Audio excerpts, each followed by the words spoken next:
जब final list में नाम नहीं है, 3 अटेम्प्ट्स हो चुके हैं एंड अगला प्रीलिम्स सिर्फ 2 महीने बाद है। I did not want to fall back कि यार नहीं होता है तो ठीक है, मेरे पास जॉब है। I wanted to give that 100%। मैंने पहले रिजाइन किया and then give the last attempt. मैंने जी जान लगा के close to 12 to 14 hours daily पढ़ता था। I started writing a essay. मैंने 2 पेजेस लिखे एंड देन आई रियलाइज कि जो मैंने जब फाइनल रिजल्ट आया, मैं पूरा कट ऑफ हो चुका था सोशल मीडिया से एंड आई डिसाइडेड कि यार मैं लिस्ट भी नहीं देखूंगा।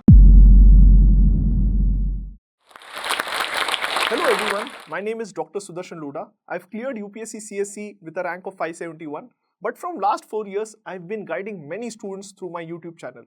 And in this video, I'll be telling you about my journey. कैसे मैंने इस एग्जामिनेशन को क्रैक किया, क्या मिस्टेक्स की, क्योंकि जो स्मार्टेस्ट पीपल कौन है, जो दूसरों के मिस्टेक्स से लर्न करते हैं। सो मैं आज मेरे मिस्टेक्स बताने वाला हूँ। इस प्रिपरेशन के दौरान मैंने क्या मिस्टेक्स किए, कैसे उन्हें मैंने ओवरकम किया एंड इस जर्नी से आप क्या सीख सकते हो। Before telling you about my journey about UPSC preparation, मैंने MBBS कई हॉस्पिटल से किया था एंड ड्यूरिंग इस जर्नी में मेरे पेरेंट्स, मेरे फ्रेंड्स और मेरे सीनियर्स के इन्फ्लुएंस से I came to know about UPSC. उन्होंने बोला this is also an great opportunity to serve the nation. Secondly, इसमें you can treat the root cause of the problem. जैसे हम MBBS में सिम्टोमेटिक ट्रीटमेंट देते हैं, अगर किसी को कोलेरा होता है, हेपेटाइटिस होता है, that is a symptom of the root cause. अब रूट कॉज क्या है? Root cause is the problem related to drinking water, related to housing, related to good health services. अगर हमें इस प्रॉब्लम को डील करना है, देन सिविल सर्विसेज और IAS is the best opportunity to serve the nation. ये मुझे बहुत इंटरेस्टिंग लगा। I started reading about various doctors who are officers, IAS officers. जैसे मैंने जाना अबाउट शिखर परदेशी, इन सारे डॉक्टर्स जो बहुत अच्छे से सर्व कर रहे थे सिविल सर्विसेज में, उनसे इंटरेक्ट किया, उनके स्पीचेस सुने, उनके वर्क के बारे में जाना एंड देन आई थॉट कि ये एक अच्छा अपॉर्चुनिटी बन सकता है। मैंने पेरेंट्स के साथ भी डिस्कस किया and from day 1 my parents have been very supportive with respect to me and my brother also. अगर मेरे प्रिपरेशन जर्नी में, मेरे सक्सेस के पीछे अगर किसी का सबसे बड़ा योगदान है तो वो मेरे पेरेंट्स हैं, क्योंकि उन्होंने हर एक स्टेप पर मुझे सपोर्ट किया है। With respect to taking a decision after MBBS, बहुत सारे स्टूडेंट्स PG करते हैं, टू टेक एन डिसीजन जो सबसे अलग है, उस सिचुएशन को सपोर्ट करने के लिए भी मेरे पेरेंट्स ने सपोर्ट किया। सेकेंडली, जब मैं UPSC में फर्स्ट अटेम्प्ट में मेरा जब फेलियर आया, तो तभी भी मेरे parents were behind me, supporting me on every step. तो I would dedicate this success to my parents. Next is, जब हमारा MBBS खत्म हुआ, I came to Delhi and Delhi आने के बाद सबका एम होता है कि कोई बड़ा इंस्टीट्यूट ज्वाइन करना फॉर जनरल स्टडीज। लेकिन जैसे ही मैंने दिल्ली में कदम रखा, मेरे सीनियर्स पहले से यहाँ प्रिपेयर कर रहे थे। उन्होंने कहा rather than joining any big institute, what you can do is you can start with self preparation. अगर सेल्फ प्रिपरेशन नहीं जम रहा है, अगर आपको अंडरस्टैंडिंग नहीं हो रही है, then you can think about joining a big coaching institute. I decided to start my preparation with NCERTs। मैंने स्टैंडर्ड बुक्स पढ़ना स्टार्ट किया एंड आई रियलाइज कि यार मैं ये कर सकता हूँ। मुझे ज्योग्राफी में डिफिकल्टी थी, इसलिए मैंने ज्योग्राफी के लिए एक शॉर्ट मॉड्यूल लिया। इथिक्स के लिए डिफिकल्टी थी, इथिक्स के लिए स्मॉल मॉड्यूल लिया। तो इस तरीके से मैंने प्रिपरेशन स्टार्ट किया। In the first 2 attempt, I would like to tell you, मेरे प्रिपरेशन के बेस्ट अटेम्प्ट थे। मैंने जी जान लगा के close to 12 to 14 hours daily पढ़ता था। लेकिन the worst part was in these 2 attempts I cleared prelims, I gave mains, लेकिन जो लैंग्वेज पेपर होता है, मैं I could not clear that paper. And the worst part is, जब आप लैंग्वेज पेपर क्लियर नहीं करते हो, आपके मेंस के मार्क्स भी बाहर नहीं आते हैं। एंड उसी दौरान जो फर्स्ट 2 अटेम्प्ट्स में मेरे साथ जो मेरे फ्रेंड्स आए थे साथ में MBBS करते वक्त, उनका सिलेक्शन हो रहा था। मेरे सारे दोस्त IAS IPS बन रहे थे and I was going in to depression. मैं सोच रहा था कि मैं इतना मेहनत के बाद भी I was not able to clear the simple qualifying paper. तो मेरे लिए ये बहुत डिप्रेसिंग सिचुएशन थी। सेकेंड अटेम्प्ट के बाद I literally thought of quitting this examination and going back to MBBS field. तभी पेरेंट्स ने बोला आपने इतनी मेहनत की है, लैंग्वेज पेपर ही है। आई टूक a special coaching of Marathi. मैंने एक स्कूल लेवल मराठी टीचर से गाइडेंस लिया।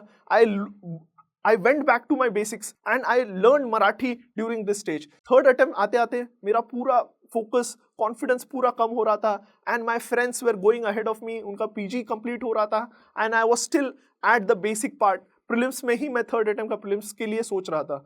तो वो situation I was engulfing in to it. उसी दौरान मेरे parents they tried to support me, बहुत कॉन्फिडेंस देते थे। लेकिन थर्ड अटेम्प्ट के वक्त आई थॉट कि आई जस्ट गेव अप। मैं सिर्फ एग्जाम पढ़ता था, बेसिक्स जो मैंने नोट्स बनाए थे वो पढ़ता था एंड एग्जाम में जाके I just use to sit. तो थर्ड अटेम्प्ट के वक्त मैंने प्रीलिम्स दिया, क्वालिफाई किया। मेंस के वक्त the best part was my brother came, उसने भी प्रिपरेशन स्टार्ट किया, तो he was there to support me mentally, morally. तो मैंने थर्ड अटेम्प्ट का मेंस दिया एंड मेंस देने के बाद मैं जैसे ही मेंस दिया, I came back to Maharashtra, came back to my home and I thought कि अब बस अब मुझे पोस्ट ग्रेजुएशन करना है, I do my post graduation in medicine and I continue my journey as a doctor. तो इस दौरान जब मेंस एंड इंटरव्यू के बीच में टाइम था, I started practising also. I joined few jobs to get my practice और skills back with respect to MBBS वापस लाने के लिए मैंने कुछ जगह वर्क भी किया। लेकिन जैसे ही मेंस का रिजल्ट आया, I got into interview list. तो एक अलग ऊर्जा या अलग व्हाट यू से एनर्जी के साथ मैंने फिर से इंटरव्यू के लिए प्रिपरेशन स्टार्ट किया। बट अनफॉर्चुनेटली थर्ड अटेम्प्ट में आई could not get into the main list. अब जब फाइनल लिस्ट में नाम नहीं है, 3 अटेम्प्ट्स हो चुके हैं एंड अगला प्रीलिम्स सिर्फ 2 महीने बाद है। ऐसे सिचुएशन में what worked for me was my notes. मैंने हर अटेम्प्ट में इंश्योर किया था कि जो प्रीलिम्स के सब्जेक्ट्स हैं, मेंस के सब्जेक्ट्स के, मैंने बहुत क्रिस्प नोट्स बनाए थे। तो उस 2 महीने के दौरान I could read those notes, revise those notes and test practice की वजह से I could again clear 4th attempt में प्रीलिम्स। यहाँ भी सिचुएशन और भी डिफिकल्ट होते जा रही थी। 4th अटेम्प्ट में आई रोट मेंस, लेकिन मेंस देने के बाद आई हैड फाइनली डिसाइडेड कि अब ये लास्ट मेंस होगा। होता है तो अच्छा है, नहीं होता है तो और भी अच्छा है। I would go back to my MBBS and ये मेरा लास्ट अटेम्प्ट है। लेकिन UPSC is like an addiction. वो हर बार आप जैसे ही एग्जाम देते हो, एग्जाम के बाद लगेगा कि आप नहीं दे पाओगे नेक्स्ट अटेम्प्ट, लेकिन you come back to this preparation once again. तो मैं ये सबसे इंपॉर्टेंट चीज बोलना चाहता हूँ। 4th अटेम्प्ट के बाद मैं just gave up. I did not even prepare for interview. मैं एक्सपेक्ट भी नहीं कर रहा था कि इंटरव्यू लिस्ट में मेरा नाम आएगा, लेकिन फिर से नाम आया। लेकिन मुझे फिर से डर लगने लगा कि 3rd अटेम्प्ट के जैसे इंटरव्यू दूंगा और सिलेक्शन नहीं होगा। तो मैंने किसी को बताया भी नहीं कि मेरा इंटरव्यू कॉल आया है। I went back to Delhi, I gave my interview and came back and again started preparing for post graduation. इसी दौरान जब फाइनल रिजल्ट आया, मैं पूरा कट ऑफ हो चुका था सोशल मीडिया से एंड आई डिसाइडेड कि यार मैं लिस्ट भी नहीं देखूंगा। I would not look at this exam और कोई भी मैं इसका न्यूज फॉलो नहीं करूंगा। But luckily my friends started calling me and they said कि आपका रैंक आया है। तो that was a joyous moment. मेरे पेरेंट्स बहुत हैप्पी थे, लेकिन कहीं ना कहीं लग रहा था जिस एम से स्टार्ट किया था वो कहीं ना कहीं फुलफिल नहीं हुआ था। मेरा एम था was to get into Indian administrative services, that is IAS. लेकिन this rank give me confidence कि मैं जो नेक्स्ट 2 अटेम्प्ट दे रहा था, उस कॉन्फिडेंस के साथ दे रहा था कि मेरा सिलेक्शन डेफिनेटली होगा। 4th अटेम्प्ट के वक्त मैं एक इंपॉर्टेंट इंटरेस्टिंग चीज बताना चाहता हूँ। जब 4th अटेम्प्ट का मेंस का पेपर था, मैं जब एसे का पेपर लिख रहा था, I started writing a essay. मैंने 2 पेजेस लिखे एंड देन आई रियलाइज कि जो मैंने 2 पेजेस लिखा है वो कंप्लीटली बहुत गलत लिखा था। It was not aligning with the topic जो पूछा यूपीएससी ने। मैंने आधा घंटा लिखने के बाद I crossed both this pages and again started writing the essay once again. And मेरे पास सिर्फ 2 घंटे थे टू राइट 20 पेजेस ऐसे। तो ये एक इंपॉर्टेंट पार्ट था, बहुत स्केरी मोमेंट था। ऐसे फर्स्ट पेपर होता है एंड फर्स्ट पेपर के बाद ही आई वाज लिटरली श्योर कि इस अटेम्प्ट में तो होगा ही नहीं। एंड उस अटेम्प्ट में I learn an important thing in life कि कभी गिव अप नहीं करना है। नो मैटर आप कितने भी डिफिकल्ट सिचुएशन में हैं, आपको काम करते रहना है। तो ये मैंने एक इंपॉर्टेंट चीज जानी थी during my 4th attempt. Selection के बाद I joined Indian defence state service, उसकी ट्रेनिंग ज्वाइन की। ट्रेनिंग करते करते अटेम्प्ट दिया, but I could not clear mains. मैंने प्रीलिम्स क्वालिफाई किया लेकिन मेंस नहीं किया। देन आई डिसाइडेड अगर मुझे फाइनल अटेम्प्ट अच्छे से प्रिपेयर करना है, I have to take a brave decision again. अब मेरे पास सिर्फ लास्ट अटेम्प्ट था and I knew I could not prepare being in service में अच्छे से इसको फोकस नहीं कर पाता प्रिपरेशन को। I would not give respect to this examination. So I decided I have to take this risk and I resigned from the services and gave my last attempt. क्योंकि I did not want to fall back कि यार नहीं होता है तो ठीक है, मेरे पास जॉब है। I wanted to give that 100%. उस वजह से I gave my last attempt after resigning from the services. मैंने पहले resign किया and then gave the last attempt. Last attempt में there was an interesting situation. मैंने और मेरे भाई ने साथ में प्रिपेयर किया, प्रीलिम्स साथ में प्रिपेयर किया and I was back to basics. मैंने प्रीलिम्स साथ में प्रिपेयर किया and this time I was taking guidance from my brother.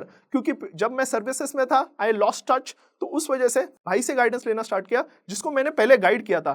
तो लास्ट अटेम्प्ट में प्रीलिम्स का गाइडेंस लिया, मेंस का गाइडेंस लिया एंड फाइनली दोनों को इंटरव्यू कॉल आया। मेरा इंटरव्यू फर्स्ट डे था, उसका सेकंड डे था एंड जब फाइनल लिस्ट में देखा तो first thing I search was Loda and Loda देखने के बाद फर्स्ट नाम मैंने देखा Shrenik Loda and I stopped looking into कि यार मेरा नाम मैंने सर्च ही नहीं किया। I was so happy about my brother's result. उसका रैंक 133 था। फाइनल लिस्ट में unfortunately I could not get into the list. So इस वीडियो के थ्रू मैं बताना चाहता हूँ what are my learnings from this 6 years of preparation. First सबसे इंपॉर्टेंट एडवाइस है, you should never give up. You should always keep pushing yourself.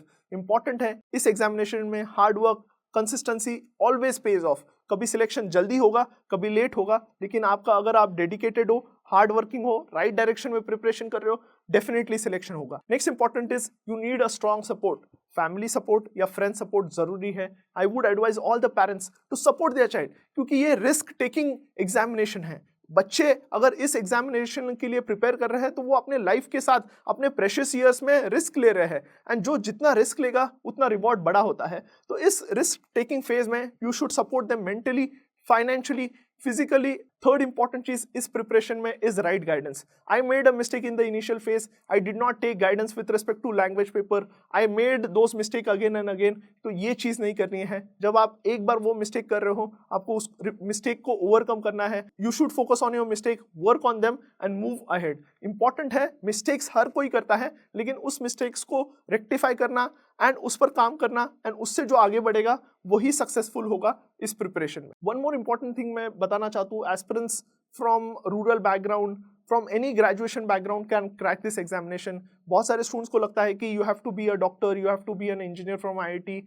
मेरे experience है, मेरे साथ बहुत सारे ऐसे एस्पिरेंट्स थे जिन्होंने BA किया है, जो बहुत एवरेज बैकग्राउंड, बहुत रूरल बैकग्राउंड से आते थे, but only thing that work for them was hard work, dedication and consistency.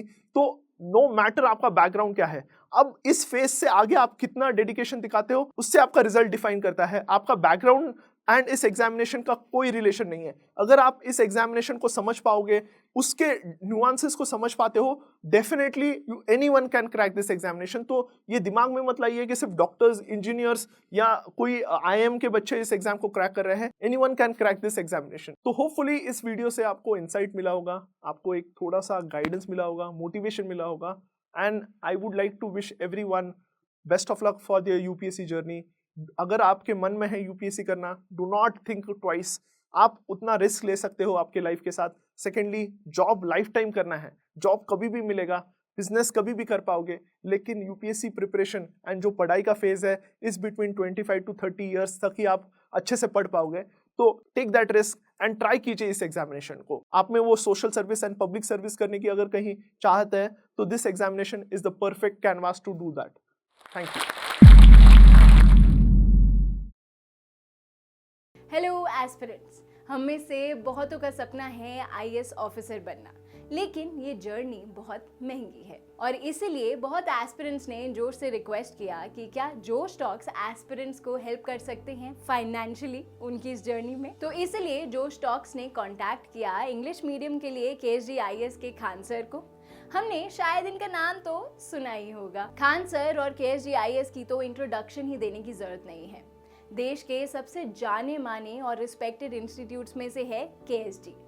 Srishti Jain Deshmukh sir की ही स्टूडेंट रही हैं, जिन्होंने 2018 में ऑल इंडिया रैंक 5 हासिल की थी। जोश टॉक्स ने KSG IAS के खान सर से बात की और उन्हें रिक्वेस्ट किया कि क्या वो जोश की फैमिली के लिए एक बहुत ही बड़ी स्कॉलरशिप दे सकते हैं। आज मुझे बहुत ही खुशी है हम सबके साथ ये शेयर करने की कि वो मान गए हैं। वो जोश की फैमिली के लिए अपने फाउंडेशन कोर्स पे स्कॉलरशिप प्रोवाइड करेंगे, यानी कि वो क्वालिटी की एजुकेशन जिसकी फीस लाखों में जाती थी अब हम अफोर्ड कर पाएंगे। ये हेल्प वैल्यूएबल है सबसे ज्यादा उन नए एस्पिरेंट्स के लिए जिन्हें फाउंडेशन कोर्स करना तो है लेकिन लाखों की फीस हम अफोर्ड नहीं कर सकते। KSG IAS का फाउंडेशन कोर्स जो 1,20,000 का है, वो जोश फैमिली को अब 50,000 to 70,000 में मिल सकता है। जोश टॉक्स ये जानता है कि अभी भी ये फीस 50,000 और 70,000 हम में से बहुत युवाओं के लिए बहुत ही ज्यादा है और इसीलिए जोश टॉक्स हमें और हेल्प करने के लिए 2 चीजें कर रहा है। पहली कि ये फीस हम मंथली 4,000 से 5,000 के इंस्टॉलमेंट्स में दे पाए, और दूसरी कि अगर हम करंट इंस्टीट्यूट्स की फीस अफोर्ड नहीं कर सकते या मंथली 4 से 5,000 की इंस्टॉलमेंट्स देना अफोर्ड नहीं कर सकते तो हम जोश के साथ शेयर कर सकते हैं कि कौन से इंस्टीट्यूट्स हैं जो बहुत ही अच्छी क्वालिटी की एजुकेशन प्रोवाइड कर रहे हैं बट कम प्राइजेस में। जोश इन इंस्टीट्यूट्स को अगले कुछ महीनों में कांटेक्ट करेगा और कोशिश करेगा कि ये इंस्टीट्यूट्स भी मान जाएं जोश की फैमिली को एक बहुत बड़ी स्कॉलरशिप देने के लिए। तब तक जोश फैमिली मेंबर्स की ये स्कॉलरशिप पाने के लिए हम नीचे दिए गए गूगल फॉर्म को फिल कर सकते हैं। जब आपको कॉल आए तो प्लीज़ ये मेंशन करना मत भूलना कि आप जोश फैमिली के पार्ट हैं, ताकि आपको ये स्कॉलरशिप मिल पाए। जोश टॉक्स को बहुत गर्व है कि अब एस्पिरेंट्स को जोश सिर्फ कहानियों से नहीं बल्कि असलियत में फाइनेंशियली सपोर्ट कर पा रहा है। जोश टॉक्स का सपना कभी भी सिर्फ टॉक्स बनाना नहीं था। जोश का मानना है कि हम सब में एक काबिलियत है अपनी जिंदगी में कुछ बड़ा हासिल करने की, मगर जिंदगी की कुछ परिस्थितियां हमें अपने अंदर के टैलेंट को बाहर नहीं निकलने देती। लेकिन अब कम से कम हमारी फाइनेंशियल स्थिति हमें अपने आईएएस बनने के सपने से रोक नहीं सकती। जोश टॉक्स एक बड़े भाई या बहन की तरह हर वक्त हम सबको जिंदगी में आगे लेके जाने के प्रयास में लगा रहेगा। आप बस जाके अपना 100% दीजिए, एक भी दिन जाया ना होने दें, बाकी जोश संभाल लेगा। जय हिंद।